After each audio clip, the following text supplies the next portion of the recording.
Oui, allô? Oui, allô? Oui, bonjour madame, c'est la direction générale des finances publiques, oui, oui. Alors, j'ai un vrai problème là. Je viens de recevoir ma lettre de taxe d'habitation. Le montant est aberrant. Plus de 75 000 euros pour cette année, alors que ça devait baisser, mais moi mes revenus n'ont pas changé, ni la maison, c'est la même, c'est diff. Comment ça? La ligne 3, oui. Ah, c'est le code postal. Oui, d'accord. Mais enfin, vous devriez quand même faire attention aux chiffres que vous écrivez. Allô? Allô? Pas rêver quand même, ils l'ont écrit, hein.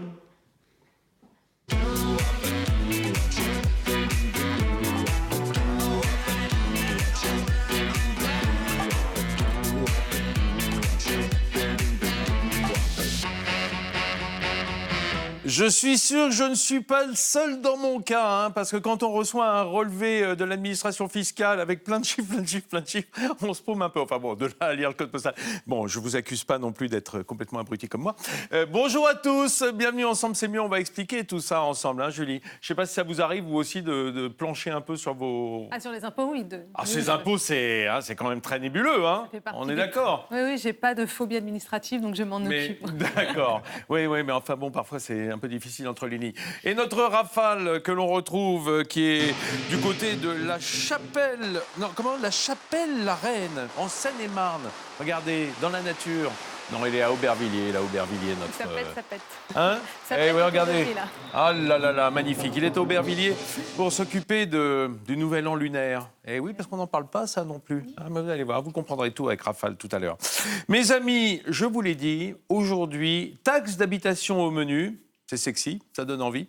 Et heureusement, on a avec nous un avocat, maître Bruno Touret. Bonjour, maître. Bonjour, merci de votre invitation. Vous allez nous aider à y voir un peu plus clair, à débroussailler? Évidemment. Parce qu'on nous promet des tas de trucs et puis après, on se rend compte que ce n'est pas vraiment ce qu'on avait écrit. Donc, merci d'être avec nous pour nous aider dans ce sens. Et puis, comme le jeudi, on est déjà à penser à notre... Eh bien, Mathilde Boisgrelier est avec nous. Bonjour Mathilde. Bonjour Vincent. Vous êtes venue avec votre guide du routard, puisque vous faites partie de cette équipe, cette dream team du routard, hein, qui nous aide chaque week-end à trouver de belles destinations. On va où ce week-end? Tout près de Paris, à Saint-Denis, à la Basilique. Ah, bah alors, vous voyez, Rafale est à Aubervilliers, on va à la basilique. C'est bien la basilique de Saint-Denis, hein, c'est un haut lieu de l'histoire de France, enfin de la royauté en tout cas. Et aujourd'hui, on va se régaler light, joli, bien cuisiné avec Jennifer Taïeb. Bonjour Jennifer. Bonjour. Alors, vous êtes chef chez un traiteur qui s'appelle La Mesure, c'est votre société. C'est chez moi. C'est chez vous. La Mesure, c'est vous. Est-ce que ça vous définit bien, La Mesure? Oui. Je suppose si vous avez choisi le nom. C'est né très naturellement. Vous pensez que la belle cuisine, elle est faite d'équilibre? Exactement. Tout est question de balance. C'est magnifique. Enfin, une qui sait se tenir ici. Bah, voilà, ça changera un petit peu de l'ambiance habituelle. En tout cas, Jennifer, on va se régaler. Vous préparez quoi aujourd'hui? Oh, il y a plein de petites choses. Je vous donne plein de menus. Wow. Ça va être trop long. Tapas des looks. Ouais. Tapas des looks ici ensemble, c'est mieux. Mes amis, on retrouve immédiatement notre Rafale du côté d'Aubervilliers. Il y a des nouvel an des nouveaux ans, je sais pas comment on dit, du nouvel an toute l'année, du nouvel an, c'est mieux, Rafale. Voilà, oui, Ah bah oui, c'est bien parti. Ah oui.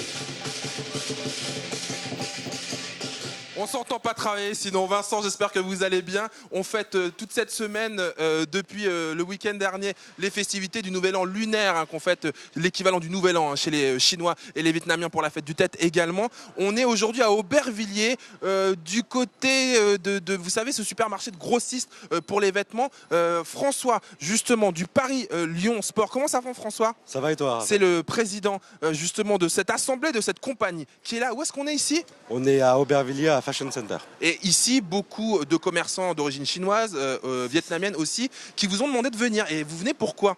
On vient pour faire de la danse du lion, pour chasser les mauvais esprits pour la nouvelle année, apporter richesse, bonheur et santé surtout. Et ça, vous le faites avec, j'allais dire, cet orchestre, hein, c'est ça? C'est ça, tout à fait. Il y a un orchestre tambour, cymbales et gong, et on a aussi les lions.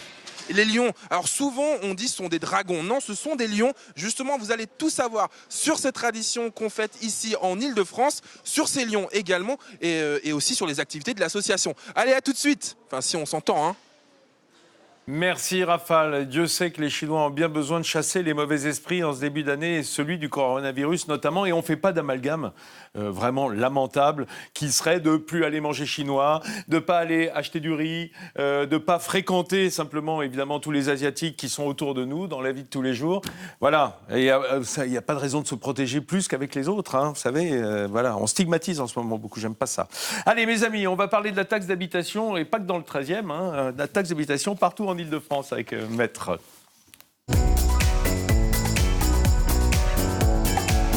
Alors, Bruno Touré, vous êtes un maître, puisque vous êtes un avocat, mais j'espère que vous êtes un maître en matière de lecture de Code général des impôts. Code général.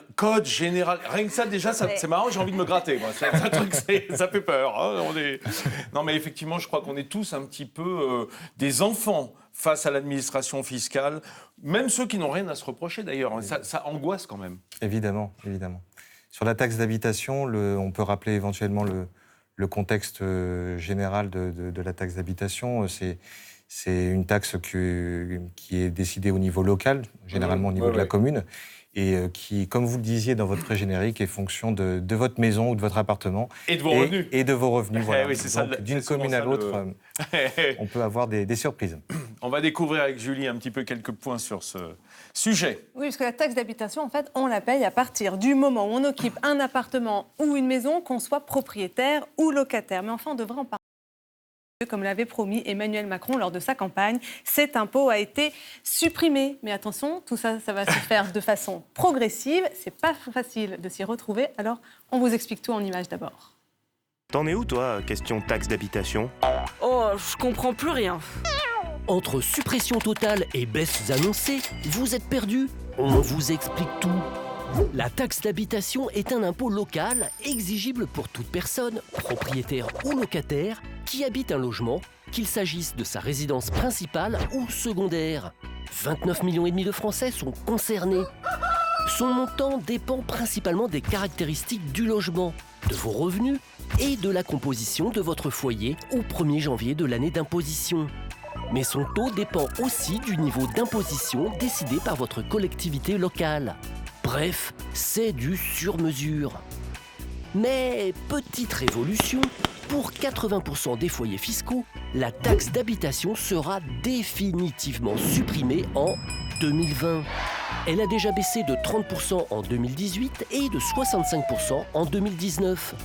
Pour les 20% des ménages restants, les plus aisés, l'allègement sera de 30% en 2021, puis de 65% en 2022. Selon le gouvernement, en 2023, plus aucun foyer ne devrait payer de taxe d'habitation. Mais attention, uniquement sur sa résidence principale. Ça y est, vous y voyez plus clair ? Pas sûr. Pas vraiment sûr, Maître Touré. Bruno, plus sérieusement, on n'oublie pas que la taxe d'habitation, comme le disait Julie, tout le monde la paye, qu'on soit locataire ou propriétaire. En revanche, la taxe foncière, ça n'est que pour les propriétaires. Hein, les propriétaires. Mais du coup, c'est un peu le double tarif pour les propriétaires. Parce que est-ce que ça ne se recroise pas, en fait, les deux taxes ? Ah non, on est sur deux taxes qui sont différentes, qui sont par ailleurs collectées par des institutions différentes au niveau communal. S'agissant. Et oui. Et donc ça vient financer des projets différents également, des projets locaux quoi qu'il arrive, s'agissant de la commune pour la taxe d'habitation, et départementaux au niveau régions au niveau de la taxe foncière. Voilà, donc on finance des projets différents. Donc ça veut dire déjà, on sait que ça finance quelque chose. Hein. Oui, c'est peut-être important de rappeler justement à quoi sert cette taxe d'habitation. Elle vient justement financer des projets qui sont décidés au niveau de la commune. C'est la raison pour laquelle, au niveau de la commune, le taux de la taxe d'habitation est décidé régulièrement et fixé à échelon régulier. Et donc, c'est au niveau municipal qu'on vient financer des projets en rapport avec la collecte de la taxe d'habitation. Mais Maître Touré, lorsqu'on dit, par exemple, voilà, ça va être attribué à la commune pour certains travaux communaux, on se dit, ah bon, bah alors, si je m'installe dans une commune où il y a beaucoup de grosses sociétés qui payent des patentes, ou en tout cas des taxes professionnelles, je devrais payer moins. Ça n'est pas toujours le cas. Alors, c'est quand même souvent le cas. Hein. Ce qu'on regarde justement, c'est la présence d'un tissu d'entreprises ou de commerce, de gens qui payent des taxes professionnelles. Absolument, puisque au niveau local, ce qu'on regarde, c'est la taxe d'habitation d'habitation, la taxe foncière, l'ancienne taxe professionnelle qui a été supprimée par Nicolas Sarkozy, mais qui a été réintroduite sous le mandat de Nicolas Sarkozy dans le cadre de la CFE, la cotisation foncière des entreprises. Tout ça, c'est une fiscalité au niveau local qui vient financer des projets au niveau local. Pour en revenir à la suppression, donc ça y est, ça a commencé, ça fait déjà 2 ans que c'était une diminution progressive. C'est une mesure quand même qui coûte 10 milliards d'euros à l'État. On se dit qu'il va forcément avoir un autre impôt pour compenser, parce que les communes vont continuer à avoir des projets, à mettre en place des choses sur leur territoire. C'est les vases communicants quand même, les impôts, hein, Exactement. Alors même le manque à gagner, on pourrait dire, est de l'ordre entre 17 et 20 milliards d'euros. Donc on est sur... et les communes, évidemment, sont directement impactées, puisque ça vient financer des projets qui sont à l'échelle communale. Et effectivement, généralement, quand on supprime une fiscalité, elle vient être compensée par une fiscalité différente. Et d'ailleurs, on a un engagement du gouvernement s'agissant des communes, puisque avec cette suppression, les communes sont directement impactées et pénalisées par cette suppression. Et le gouvernement s'est directement saisi de ce dossier en précisant que la suppression serait compensée dans le cadre de la loi de finances pour 2021. Donc, avant la fin de l'année, on saura le mode de compensation pour les communes. Mais Maître Tourret, juste un petit point. Est-ce qu'il y a une sorte de caisse de compensation entre les communes? Est-ce que chacun garde son pactole, c'est-à-dire sa taxe d'habitation, ou est-ce que des communes déficitaires peuvent faire appel à des communes largement bénéficiaires? Dans le cadre de l'intercommunalité, vous avez la possibilité d'avoir... Dans l'intercolimalité, mais pas au-delà. Non, pas au-delà. Voilà. C'est à 2 échelons, à l'échelon communal et à l'échelon intercommunal. Et le manque à gagner à l'échelon communal et intercommunal se situe autour de 22 milliards d'euros. Alors, on va revenir un peu à des questions plus pratiques pour les utilisateurs, pour les personnes qui sont imposées. On a une question d'ailleurs d'un téléspectateur. On l'écoute et puis vous répondez ensuite. Bonjour, je m'appelle Corentin. J'ai aménagé dans mon appartement fin décembre et du coup, je voulais savoir comment ça se passerait pour la taxe d'habitation. Est-ce que j'aurais besoin de la payer? Ah, bonne question. Et oui, il aura besoin de la payer puisqu'il est ce qu'on regarde au niveau du montant de la taxe d'habitation, c'est où on se situe au 1er janvier. Et nécessairement, on a un paiement de cette taxe d'habitation. À partir du moment où il est installé courant décembre, on regarde au 1er janvier où il est installé et une taxe d'habitation correspondante qui sera à payer au titre de sa résidence principale. Du coup, à la rentrée 2020, à partir de septembre ou octobre, au retour des vacances. Mais au moment où on va acheter un logement, est-ce qu'il y a des simulateurs qui nous permettent de savoir dans telle commune, tiens, j'ai acheté un appart là plutôt que là parce que la taxe d'habitation est beaucoup moins élevée? Alors, remarquer comme elle va disparaître. Exactement, mais c'est tout l'enjeu, c'est que 80% des foyers fiscaux français vont faire l'objet, vont bénéficier de cette suppression en cours de l'année 2020. Pour autant, vous avez 20% des foyers, s'agissant des ménages les plus élevés, qui vont continuer à payer cette taxe d'habitation pour les revenus, pour les résidences principales en 2020, en 2021 et en 2022. Et vous avez des simulateurs qui sont absolument proposés par l'administration fiscale. Vous allez sur impôt.gouv dans l'onglet particulier et vous pouvez simuler la taxe d'habitation que vous aurez à payer. Et si on a mensualisé, ça se passe comment en fait pour la taxe d'habitation? Si on sait qu'on n'a plus à la payer, ça veut dire que la mensualité s'arrête automatiquement ou c'est à nous de faire une démarche auprès des impôts? Alors on a nécessairement une démarche à faire auprès des impôts. En général, il faut compter 45 jours pour qu'il y ait une mise à jour de la mensualisation. Le mieux, si on veut que ce soit applicable sur les mensualités de 2020, il fallait déclarer à l'administration fiscale la modification en décembre 2019. S'il y a une déclaration qui intervient courant janvier, il faudra attendre le mois de mars pour une mise à jour. Voilà. Merci beaucoup. Merci de nous avoir un petit peu éclairé le paysage devant nous. Enfin, en tout cas, un petit coup de phare vers le futur. C'est pas mal en matière d'administration fiscale. Vous restez avec nous. Vous goûterez les merveilles de Jennifer Tayeb. Vous habitez où, vous, Jennifer? Dans le 11e, à Paris. Dans le 11e, ça va? C'est pas trop cher? La taxe d'habitation, ça va? C'est supportable? Bah si, toujours trop cher, hein, mais bien sûr. Non, Paris, c'est pas trop cher. Ça va. Non, Paris, c'est pareil. C'est vraiment pas le pire. Je vous parlerai de la banlieue. Merci beaucoup. Allez, on retrouve Rafale du côté Aubervilliers. Là, je ne sais pas pour la taxe d'habitation. Mais en tout cas, il fête le nouvel an lunaire chinois, enfin asiatique. Oui Vincent, je suis toujours du côté d'Aubervilliers ici en Seine-Saint-Denis au Fashion Center auprès des grossistes d'origine chinoise qui ont voulu chasser les mauvais esprits dans la tradition puisqu'on fête le nouvel an lunaire et donc on fait appel à des compagnies comme le Paris Lyon Sport ici pour le faire avec ses instruments de musique. Le tambour, ça donne quoi? Ah ouais, moi je serais un esprit, je serais déjà parti. On a les cymbales aussi. Évidemment, et puis le gong, je me le suis gardé pour moi. Merci mademoiselle. Et puis évidemment les lions. Qui se cachent sous les lions? Puisque c'est ça le secret. Il y a des gens sous les lions. Comment ça va Vincent? Ça va très bien, merci. Vincent, comment on dit alors? Danseur de lion? Lion? Danseur de lion, ouais. Danseur de lion, depuis combien de temps tu fais ça toi? Moi ça fait 10 ans et un peu plus d'années, ouais. Mais qu'est-ce qui t'a fait passer le pas? Pourquoi est-ce que tu as voulu le faire?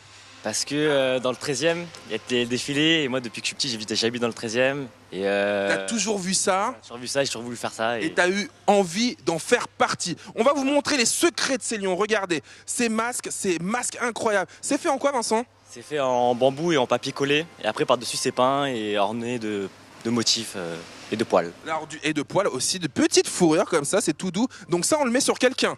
Voilà c'est ça. En fait il y a 2 personnes, donc il y a la tête devant.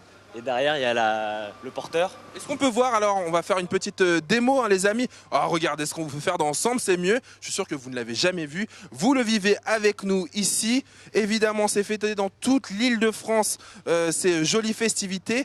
Il faut quand même, j'imagine, être un petit peu athlétique. Ouais, un peu, ouais. C'est un peu sportif quand même, pour certaines performances. Mais la plupart du temps, on s'entraîne toute l'année. Du coup, il y a de l'entraînement et ils sont aptes après au Nouvel An. Regardez un petit peu, Florine Constant m'accompagne chaque matin et elle va pouvoir vous montrer. Le voici, qu'est-ce qu'il peut me faire? Il est sympa avec moi? Voilà, regardez, oh là là là. Ok. Et ils sont 2, hein. Il y a quelqu'un évidemment qui fait et il saute en plus. Regarde. Oh là là là là, mais c'est pas stylé tout ça? Et ça, justement, cette danse, cette chorégraphie est censée chasser les mauvais esprits. Je vous retrouve dans un instant, justement, puisqu'on va passer aux festivités. On est en train de retarder tout le monde. À tout à l'heure, Vincent. À tout à l'heure, Raphaël. Je suis un petit peu jaloux quand même. Ah oui. Du Vincent qui est danseur de Lyon, là. Moi, je serais plutôt danseur d'ours, mais c'est normal, je n'ai pas d'origine asiatique. Un petit peu jaloux, ça passera. Peut-être j'irai quand même essayer un de ces 4. J'aimerais bien dans le 13e. Mes amis, on va immédiatement retrouver notre guide. Eh oui, Mathilde, vous êtes notre guide pour le week-end. Mais d'abord, peut-être quelques contacts de l'émission, Julie, parce qu'il y a toujours ça en réserve. Et oui, si vous avez des questions pratiques à nous poser, des associations à mettre en avant, ou même des initiatives positives dont vous voulez qu'on parle, n'hésitez pas à nous contacter. Vous avez 3 moyens de le faire. Le téléphone 0805 383 383. La page Facebook Ensemble, c'est mieux avec France 3. Et puis Instagram, le hashtag Ensemble, c'est Paris. Le compte France 3 Paris. Le compte de Vincent Ferniaud, Ferniaud.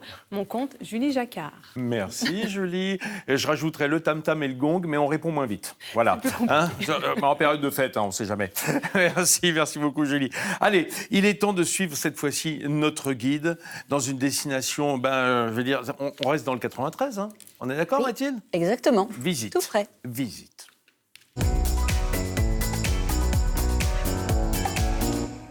Un haut lieu de l'histoire de la royauté française. Exactement. Et en fait, je voulais mettre un coup de projecteur sur cette basilique de Saint-Denis. Donc, à l'heure où Notre-Dame pense ses plaies et où les travaux vont tout juste commencer, je voulais attirer l'attention sur le fait qu'une autre cathédrale, puisqu'aujourd'hui il s'agit d'une cathédrale et non plus d'une basilique, elle porte le nom de cathédrale, aux portes de Paris, donc très facilement accessible en métro, et qui est peut-être un peu méconnue et à tort, parce qu'elle a vraiment beaucoup d'attrait. D'abord, il s'agit quand même du berceau de l'art gothique en France. Donc c'est vraiment pas rien.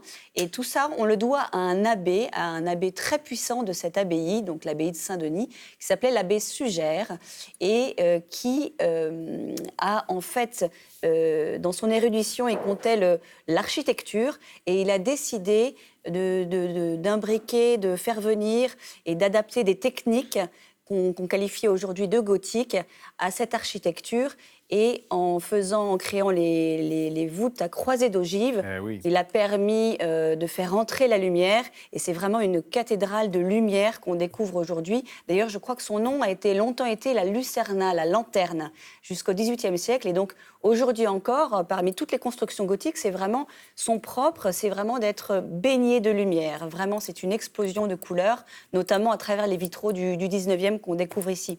Donc c'est vraiment une très belle cathédrale, et pas seulement donc en termes historiques, Mais aussi, c'est une cathédrale qui est aujourd'hui très vivante, qui est très impliquée dans la vie de la commune. Ah, c'est pas un vestige, je voulais dire qu'il y C'est a pas un une vraie vestige. vie de la cathédrale elle-même. C'est pas qu'un lieu de pèlerinage. Et c'est aujourd'hui un endroit extrêmement dynamique. Il y a notamment un festival de musique classique qui est très connu des mélomanes et qui a lieu en juillet. Et il y a aussi, par exemple, des visites guidées nocturnes qui sont chantées, qui sont proposées. Je trouve que c'est assez amusant, assez original. Il y a aussi des visites guidées pour les familles qui sont proposées avec des ateliers. Donc c'est vraiment une interaction vraiment de musée qui est proposée là-bas. Et ça, c'est vraiment, vraiment intéressant. Et puis, il ne faut pas oublier que devant la cathédrale, c'est un immense parvis qui est piéton. Donc on y est quand même très bien. On peut s'asseoir à la terrasse d'un café et profiter de toute cette splendeur. Mathilde, pendant que vous parliez, on voit des gisants Oui, derrière. C'est une nécropole royale. Ah, oui. Oui, alors oui, c'est une nécropole royale, donc avant tout, et on voit énormément de gisants et qui sont en fait comme un musée à ciel ouvert, pas à ciel ouvert, non, un musée libre d'accès, à ciel couvert, exactement, qui permet d'admirer toute l'art de la statuaire funéraire en fait. Du XIIe au XVIe siècle. Et donc ces gisants représentent des rois, des reines, des grands serviteurs de l'État. Et ils sont vraiment à admirer de près. Alors, au départ... C'est un peu le musée Grévin du Moyen-Âge. C'est le musée Grévin. Voilà. Non, mais je veux dire, c'est une représentation la plus fidèle possible de la grande royauté française depuis le Moyen-Âge. Au départ, elle n'était pas justement représentative, c'est Saint-Louis qui a commandé les premiers gisants de ses prédécesseurs. Donc, c'était un acte politique et pour inscrire la royauté dans une continuité. Et puis aussi, les gisants, les rois voulaient se rapprocher des reliques d'un saint, en l'occurrence Saint-Denis, et adosser leur pouvoir à une puissante abbaye, en l'occurrence celle de Saint-Denis. Et au départ, donc, les gisants, on ne connaissait pas les traits de ces rois. Mais au fur et à mesure des siècles, on voit des traits beaucoup plus personnalisés, les veines qui apparaissent, et de ces figures hiératiques, après, on est allé vers carrément des corps, des cadavres en souffrance. Enfin, c'est étonnant, comme ça a complètement changé. Et ces représentations s'appellent alors des transis. Voilà, des transis, voilà. Quel joli mot. Maître Touré, vous y avez été, vous ? Bien sûr, on y sacrait les reines également à Saint-Denis. Oui. Évidemment. Les rois étaient sacrés à Reims et les reines étaient sacrées à Saint-Denis. Vous voulez laisser croire qu'il y avait déjà une sorte d'égalité entre les hommes et les femmes à l'époque ? Oui, je ne suis pas sûr, et dans la royauté notamment pas, mais c'est vrai que c'était au moins un lieu sacré de ce point de vue-là. Et vous avez d'autant plus raison que le premier roi qui a été enterré à Saint-Denis, en fait, est une reine. Ouais. Puisque c'est la reine Arégonde, petite fille de Clovis. Donc voilà, une idée de prénom pour ceux qui cherchent un prénom de fille facile à porter. Il y a aussi l'architecture. En fait, elle n'a qu'une seule tour, mais il y a un projet de reconstruction, je crois, d'un deuxième pilier. Exactement. Il y a un projet un défi un peu fou, comme à Guédelon, pour ceux qui connaissent en Bourgogne. Et l'idée étant de créer un chantier école où le public pourrait assister à l'évolution de ce projet fou qui est donc à l'érection d'une deuxième... à la reconstruction en fait de cette flèche qui a été de cette tour qui a été détricotée. Voilà, déconstruite. Voilà, exactement. Au milieu du 19e siècle parce qu'elle menaçait de s'écrouler. Et donc depuis toujours, il y a eu des fervents partisans de la reconstruction de cette tour et aujourd'hui, il y a une association qui a pris le taureau par les cornes qui s'appelle Suivez la flèche et qui propose ce projet à l'horizon 2022. Est-ce que c'est cher ? Est-ce qu'il y a un prix d'entrée ? Non, parce que c'est un lieu sacré. Pour la visite, alors, oui. Non, la visite, vous rentrez dans la cathédrale normalement. Après, si vous voulez faire des visites guidées, bien sûr, c'est payant. Il y a un audio-guide qui est payant. Oui. Et pour le chantier, pour l'instant, de la reconstruction, il commence tout juste. Alors, sur ce point-là, je ne sais pas. Mais vous reviendrez peut-être. Mais je reviendrai lorsque la reconstruction sera avancée, oui. Mathilde. Oui, on a le temps. Oui, c'est un projet à très long terme. Oui. Voilà. Et je rappelle que c'est juste la station d'après le Stade de France. Donc, faites pas semblant de ne pas savoir où c'est. Si vous voulez visiter la cathédrale, qui n'est plus une basilique cathédrale. C'est le siège de l'évêché. Exactement. Voilà, une cathédrale. Merci beaucoup, Mathilde de Boisgrelier. Et merci aux routards de nous aider chaque semaine à nous balader pendant le week-end en Ile-de-France. Ça, c'est précieux quand même. Allez, mes amis, on va immédiatement, puisque c'est le jour de l'environnement, direction la Maison des Experts à Gif-sur-Yvette, qui est un magnifique lieu pour l'environnement. Et aujourd'hui, Jonathan va nous parler d'un truc qu'on aime bien. Qu'on aime bien, c'est le savon noir. Bonjour, moi c'est Evelyne. Bonjour, moi c'est Chloé. Bonjour, moi c'est Alexandre. Aujourd'hui, nous venons dans la maison des experts pour découvrir les vertus surprenantes du savon noir.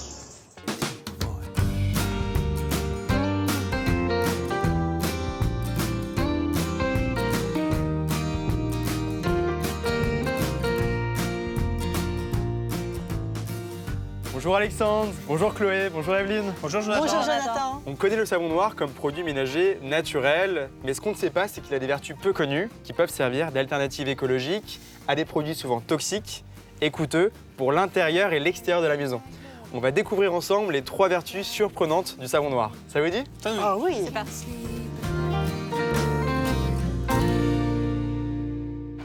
Le savon noir liquide est un produit totalement naturel. La première vertu surprenante qu'il peut avoir, c'est dans votre jardin.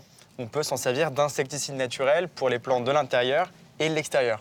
Alors pour ça, on va prendre 1 litre d'eau tiède et on va verser 3 cuillères à soupe de savon noir, parce que c'est très concentré.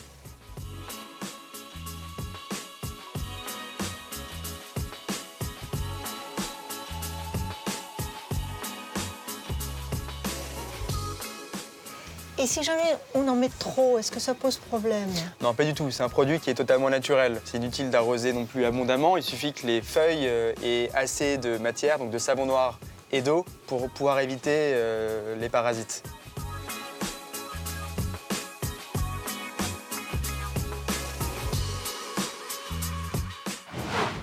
Le savon noir a une autre vertu surprenante, c'est celle d'entretenir les cuirs que vous avez dans la maison. Vous allez pouvoir l'appliquer assez facilement avec une éponge que vous allez humidifier.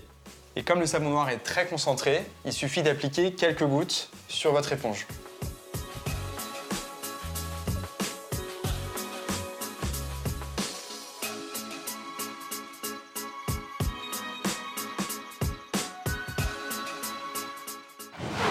Le savon noir liquide est aussi un puissant dégraissant naturel. Et alors, une autre vertu surprenante qu'il peut avoir, c'est celui de nettoyer les vitres de votre poêle à bois. On va pouvoir la nettoyer simplement avec du papier journal et un peu de savon noir qu'on va appliquer dessus.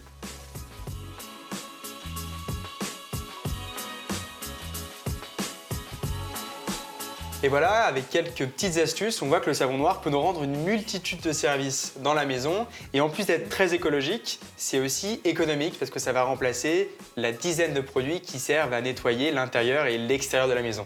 Merci Jonathan. Merci Jonathan.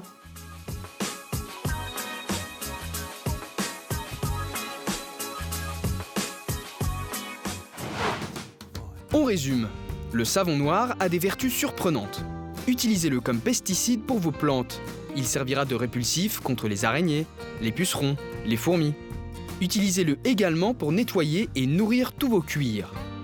Utilisez-le enfin comme dégraissant pour vos vitres, fours, plans de travail, plaques de cuisson.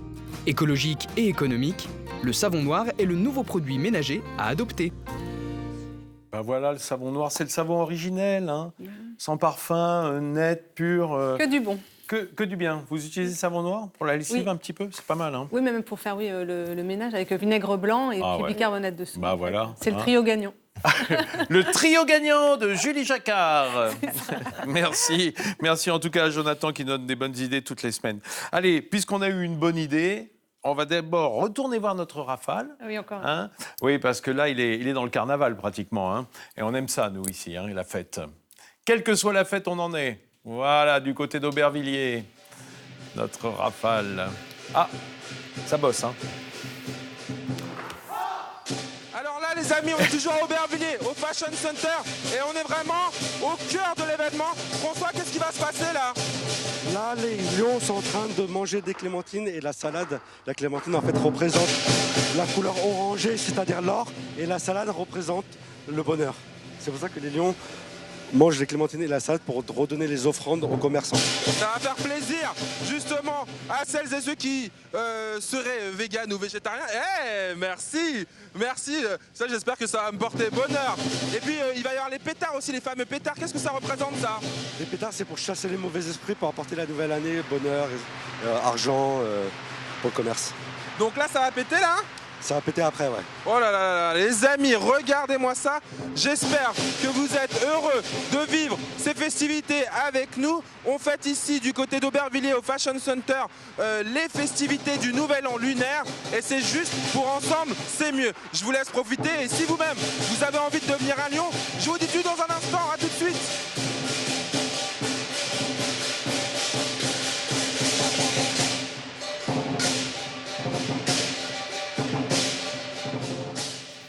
J'adore les bruits de cymbales. Moi, je trouve ça extrêmement parlant. Alors, on vous a évité les pétards, hein, parce qu'on est sympa, mais tout ce bruit sert en fait à éloigner les mauvais esprits. Parce que le mauvais esprit, il a peur du bruit. Oui, c'est pour ça que devant moi, il fuit quand j'ouvre le bec. Allez, à tout à l'heure, Rafale. Julie, il serait peut-être temps d'avoir une belle idée, parce que moi, je suis à sec, là. Allez, avec plaisir.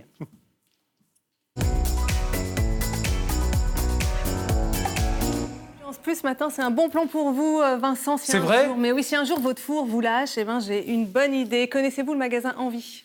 Ben non. Non, c'est un magasin un peu particulier, donc qui est installé à Trappes et qui propose de l'électroménager d'occasion. Jusque-là, rien d'original. Non, sa particularité, c'est qu'il récupère en fait des appareils qui étaient destinés à la casse et ensuite, ce sont des travailleurs en insertion qui les réparent pour leur donner une seconde vie. Envie, en fait, c'est une association qui existe dans toute la France depuis 30 ans, ça fait un moment, avec donc un objectif social et écologique. Puis c'est aussi proposer un modèle alternatif et circulaire puisqu'elle transforme les déchets en ressources. À Trappes, par exemple, ce sont ainsi 3500 fours, lave-linge, sèche-linge, lave-vaisselle qui sont réparés chaque année. Et puis, pour ceux qui sont vraiment foutus, HS, ils récupèrent les pièces détachées.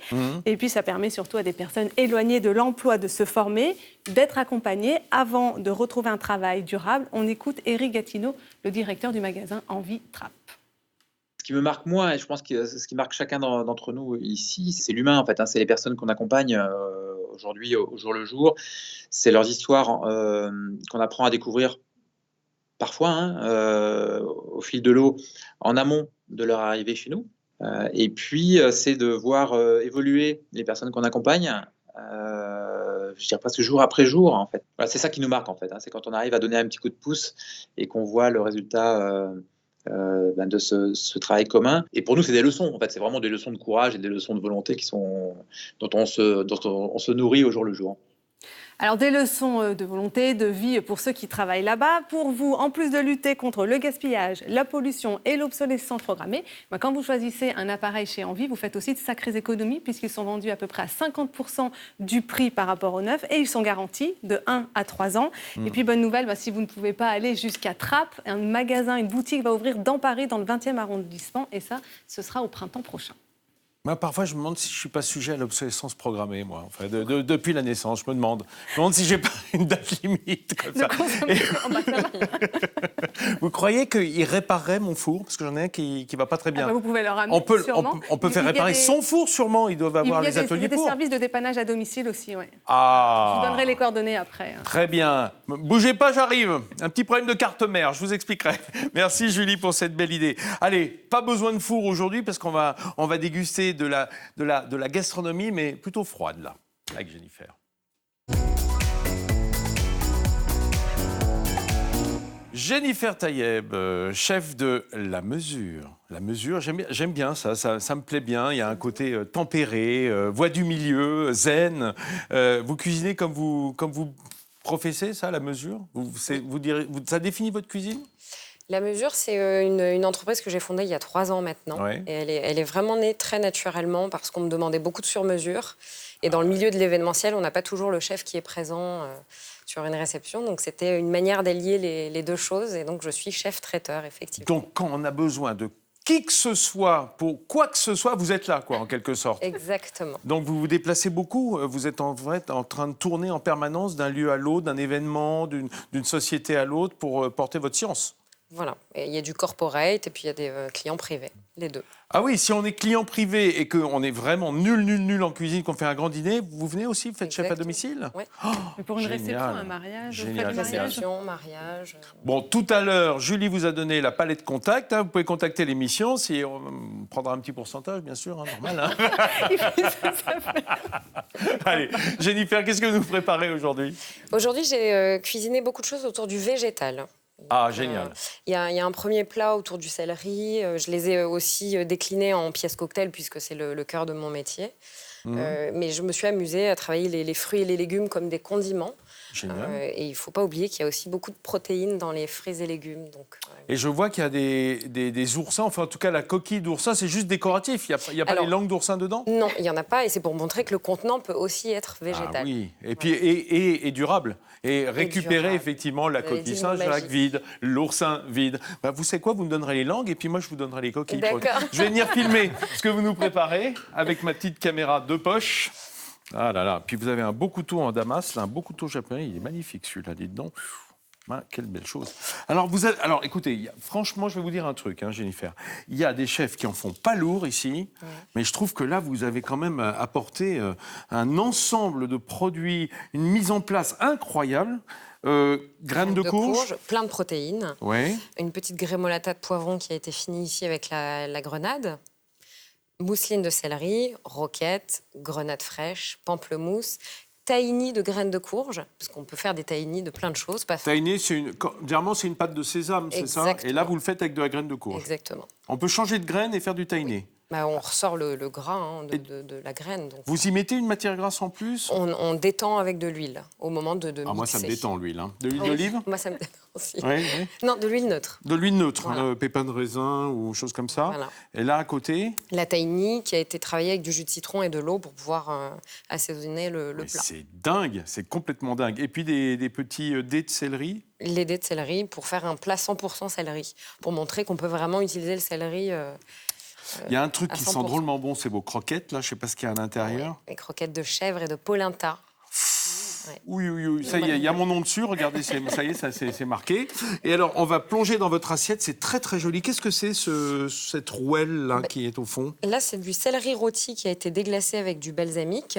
Au-dessous, on a la mousseline de céleri. Ah, c'est un tout céleri, là? C'est un tout céleri. C'est le là, total céleri. Du céleri frit. Génial. Et on va venir terminer... avec la petite grémolata, poivron, grenade, pour apporter un peu de fraîcheur et de croquant. Ben ça, c'est très faisable à la maison. Mais oui, c'est faisable. Quand vous dites rôtir le céleri, alors c'est dans du céleri rave, bien sûr, vous le rôtissez au four, à la poêle, comment vous faites? Alors là, je l'ai blanchi dans une eau bouillante salée pour l'attendrir un petit peu, et pas trop longtemps, 2-3 minutes. Et ensuite, on le poêle avec du bon beurre. Je vais vous dire un truc, si vous voulez m'attendrir, il ne faut pas me mettre dans l'eau bouillante salée. Alors moi, c'est pas mon truc. Mais bon, c'est parce que je suis naturellement tendre. Julie peut en témoigner. Je suis tendre comme garçon, vachement. Dans l'assiette qui est là, qu'est-ce que ça, c'est un peu les tapas, quoi, les amuse-bouches. C'est la déclinaison. Mon métier, on me demande soit un plat parce qu'on a envie de s'asseoir, soit de manger debout, et donc on le décline en pièces cocktail à ce moment-là. Ah oui, d'accord. Et c'est pratique. C'est génial. En fait, sur base céleri, vous avez fait toute une déclinaison. Exactement. C'est souvent thématique comme ça, vos menus, vos préparations. Avec la mesure traiteur, le principe, c'est effectivement de travailler sur mesure pour les clients. On a souvent un thème ou un sujet à respecter. Donc, Oui, ou alors c'est vous qui trouvez les idées, parce que je suppose que les clients... Je veux un thème céleri. Non, non. Mais les petites billes jaunes, là, c'est quoi, par exemple? On est sur une huile de truffe.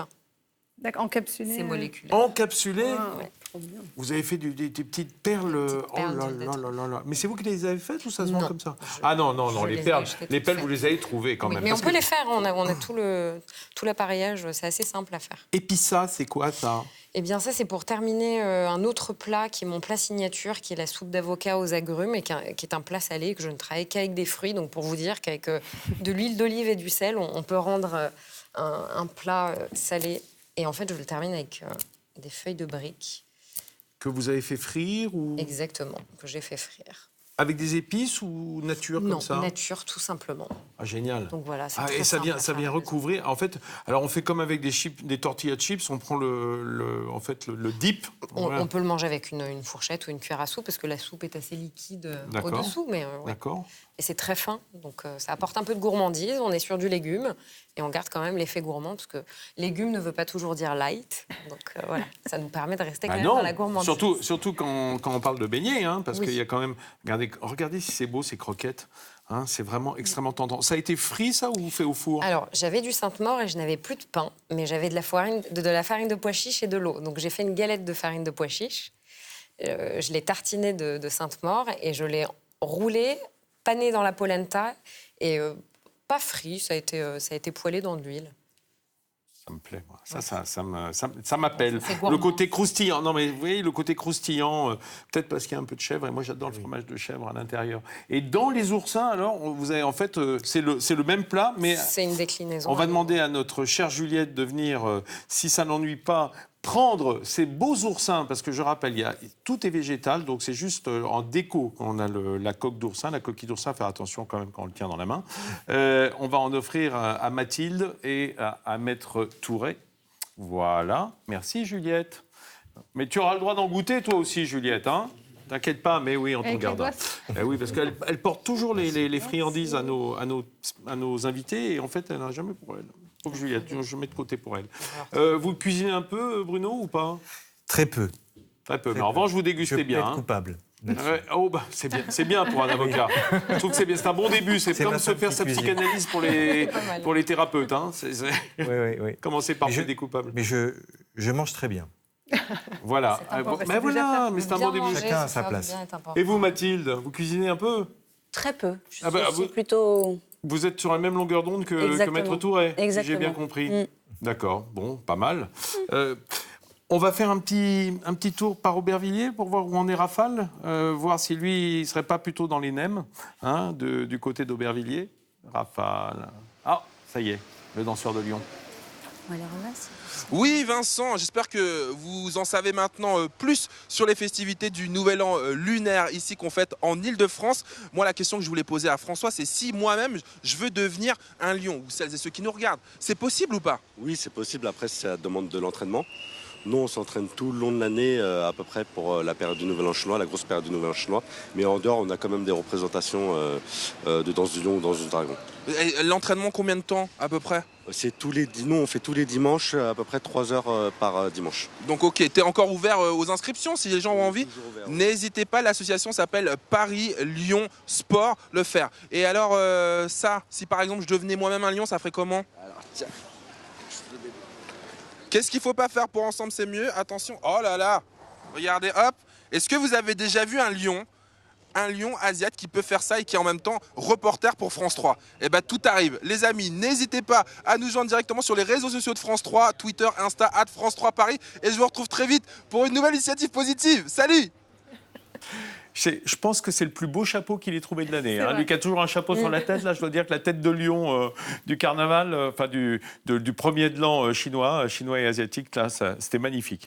Merci beaucoup, Jennifer. Encore un mot pour dire que si vous voulez faire appel au traiteur La Mesure, c'est une bonne idée. Si vous avez une idée particulière, voilà, elle s'adapte à toutes vos demandes culinaires, en entreprise, à domicile, pour de l'événementiel, et vous savez tout faire. C'est ça qui est génial, et plutôt végétal. Hein, c'est bien quand même. Hein. C'est dans l'air du temps, hein, Jennifer Taïeb. Hein.